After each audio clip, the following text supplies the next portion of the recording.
Hi, welcome to SBRForum Videos. I'm Peter Loshak. We are continuing our coverage of UFC 162 right now with Nick Kalikas, a professional MMA odds maker. His website is MMAoddsbreaker.com. We're also joined on the phone by the fight scientist, Kuhn from Fightnomics.com. All right, guys, now let's talk about Dennis Siver and Cub Swanson. Swanson is a minus 225 at 5 dimes right now. Siver is plus 185. And Swanson, of course, has been on an absolute tear since basically 2012. He's 4-0 with some vicious knockouts in there.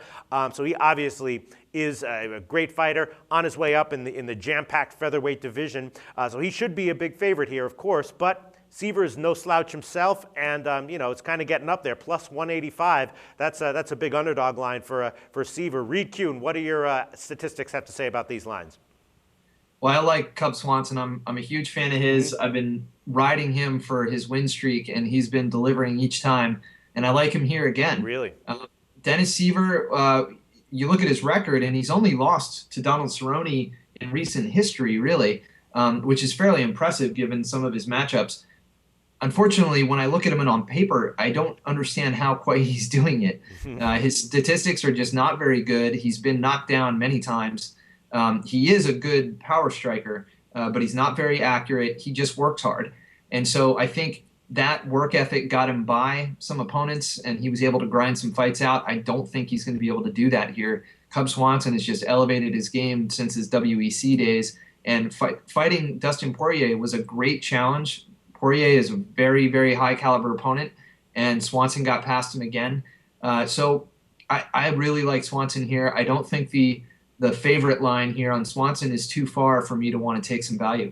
Well, when a quantitative guy endorses a big favorite like this, that's usually pretty telling. So, Nick, I'm guessing that, because of the way Swanson has had some spectacular knockouts over the past year and a half, that the public would be very attracted to him, that you've gotten big action on him so far.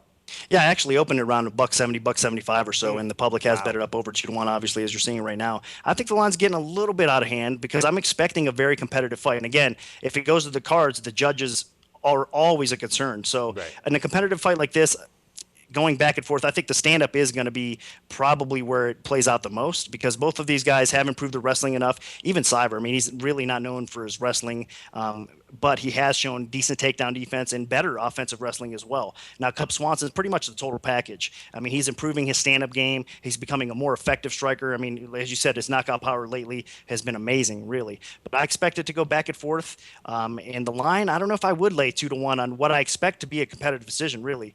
If there's going to be a knockout here, I wouldn't be shocked either way because both these guys have shown kind of suspect chins at times or the ability for someone else to put them out or get caught or rocked or whatnot. And at this level, with their offensive striking skill set, that's very possible. But I think more than likely this fight will probably end up going to the cards. And if it goes to the cards, again, it's going to be another head scratcher. It's going to be one of those competitive fights because I don't think they're going to be able to control each other on the ground. So it's going to take place everywhere.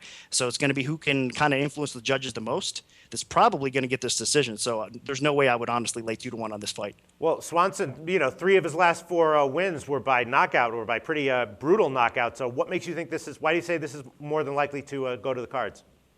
Because both these guys have hung in there against solid strikers as well. Both of these guys have a decent skill set that they're capable of hanging in there with each other. You know what I mean? I think they're evenly enough matched up where kind of they'll give and take all the way through. So that's why I don't expect Cub to probably come in there and just dominate like he has. If he does it, man, I mean, the guy's really knocking on the door already for a title shot. So I'm sure he's going to get that sooner than later. Right. All right. Well, the over 2.5 rounds is minus 155. The under 2.5 plus 125 on the other side at 5 dimes right now. Kuhn, is there anything that you can tell us about the likelihood of this fight going the distance?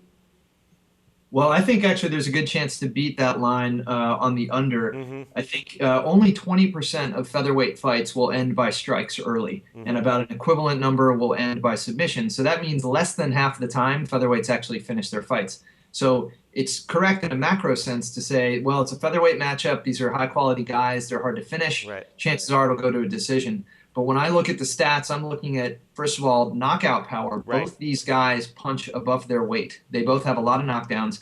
And Dennis Siver is now 34 and a half years old. He's been knocked down 5 times in the UFC.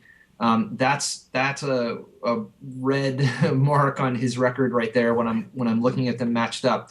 So I think with Swanson's ability to find his target and he's been really elevating his game lately against better and better strikers. When he did it against Ross Pearson, that was impressive because Pearson is a good striker in his own right.